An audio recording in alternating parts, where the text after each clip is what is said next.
এতে 14টি উপাদান আছে। এর মধ্যে সব রকম পুষ্টিই পাবেন।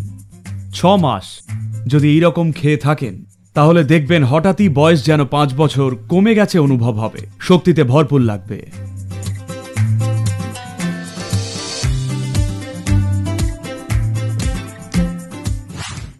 কাঞ্জি, এখানে এইটাকে বলে সঞ্জীবনী কাঞ্জি।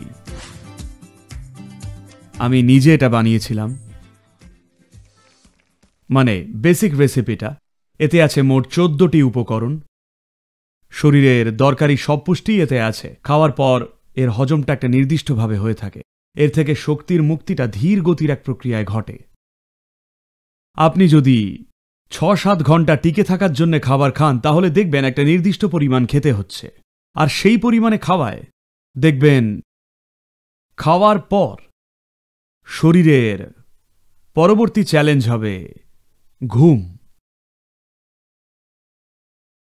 একজন ধ্যানীর সবচেয়ে বড় চ্যালেঞ্জ হল, মানুষ এটা বোঝে না, একজন ধ্যানী বা সাধকের সবচেয়ে বড় চ্যালেঞ্জ হল সবসময় চোখ বন্ধ করে সজাগ ও সচেতন থাকা।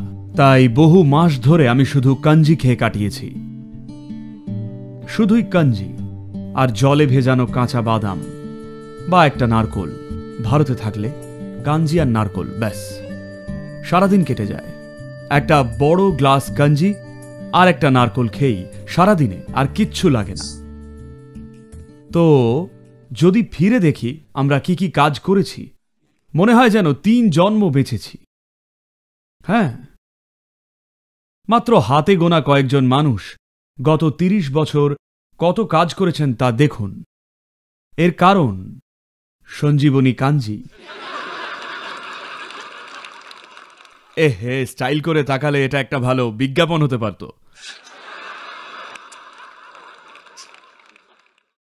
মিস করে ফেললাম।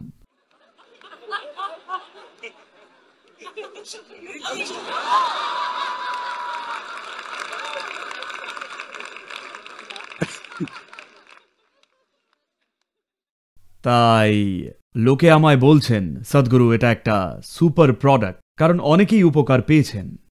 আপনাদের বলতেই হচ্ছে,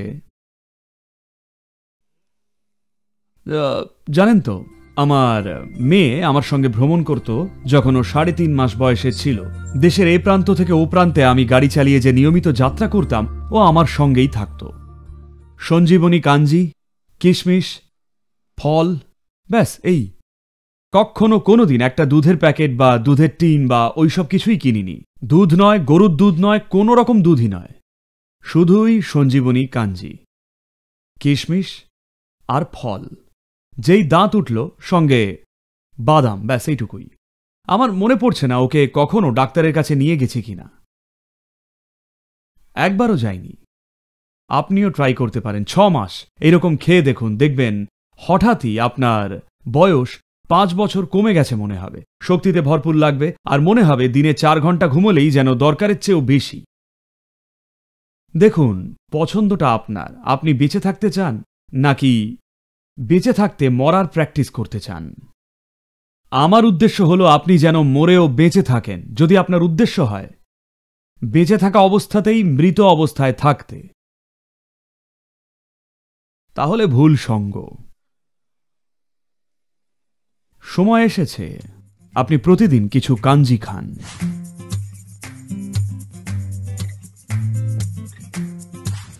সবকিছুর মধ্যে চিনেবাদাম, জানেন তো, আমি বিশেষ করে চিনেবাদাম নিয়ে প্যাশনেট, কারণ আমার জীবনে একটা সময় ছিল যখন আমি শুধু চিনেবাদাম আর কলা খেয়ে বেঁচেছিলাম, শুধু এই দুটোই। কারণ এতে আপনার যা যা দরকার সব আছে। শুধু রাতে ভিজিয়ে রাখুন 1 মুঠো চিনেবাদাম, এতটুকু চিনেবাদাম রাতে ভিজিয়ে রাখুন, আর একটা কলা। আমার সারা দিন চলে যেত। আমি পুরোপুরি অ্যাক্টিভ। বেশিরভাগ মানুষ যতটা ভাবতে পারেন তার চেয়েও বেশি অ্যাক্টিভ। এতে আপনার টিকে থাকার জন্য সবকিছুই আছে। এটা নিজেই একটা পরিপূর্ণ আহার। চিনেবাদাম যদি 6 থেকে 8 ঘন্টা ভিজিয়ে রাখেন তাহলে কিছু জিনিস দূর হয়ে যায়, যাকে বলে পিত্ত। পিত্ত কি জানেন? অ্যালোপ্যাথিক ডাক্তাররা দেখেন না, কিন্তু আয়ুর্বেদের ভিত্তি এর উপরেই। উষ্ণ, শীত আর পিত্ত, এটা পিত্ত দূর করে দেয়। আর এই ভেজানো চিনেবাদাম ভালো করে চিবিয়ে খেলে শুধু খেয়াল রাখুন বাদামটা যেন কোনো জেনেটিক্যালি ইঞ্জিনিয়ার্ড আজে বাজে জিনিস না হয়, বাদাম যেন অর্গানিক হয়। আপনাদের একটা ভালো জলখাবারের রেসিপি দিই। 1 মুঠো চিনে বাদাম নিন, 6 থেকে 8 ঘন্টা জলে ভিজিয়ে রাখুন, মিক্সিতে দিন। যদি কোনো ফল দিতে চান একটা কলা দিতে পারেন, বা যা যা ভালো লাগে, কলার সাথে ভালো যায় যে কোনো ফলও দিতে পারেন, চাইলে একটু মধুও দিতে পারেন। 2 মিনিটে আপনার জন্য দারুণ একটা জলখাবার রেডি। মাত্র 2 মিনিটই লাগে তৈরি করতে। আর যদি একটু পাতলা করতে চান তাহলে আর একটু জল মিশিয়ে শরবত বা ঘোলের মতো খেতে পারেন, কিন্তু মাখা মাখা খেতে চাইলে সেক্ষেত্রে ঘন রেখে খেতে পারেন। দেখবেন সহজেই 4 থেকে 5 ঘন্টা চলে যাবে, আর এটা অত্যন্ত পুষ্টিকর।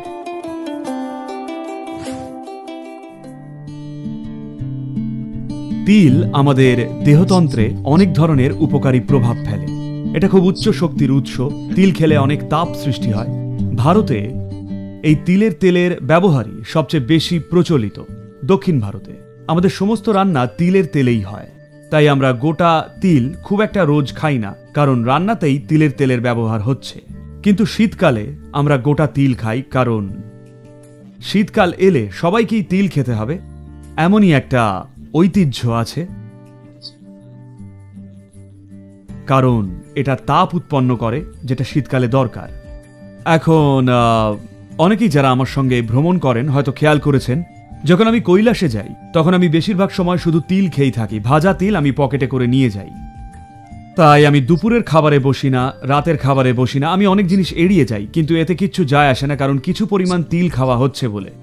ভাজা তিল আর ভাজা নারকোল একসাথে আপনি শুধু চিবিয়ে খান, আর এটা হাই এনার্জির উৎস, হাই প্রোটিন, হাই এনার্জি।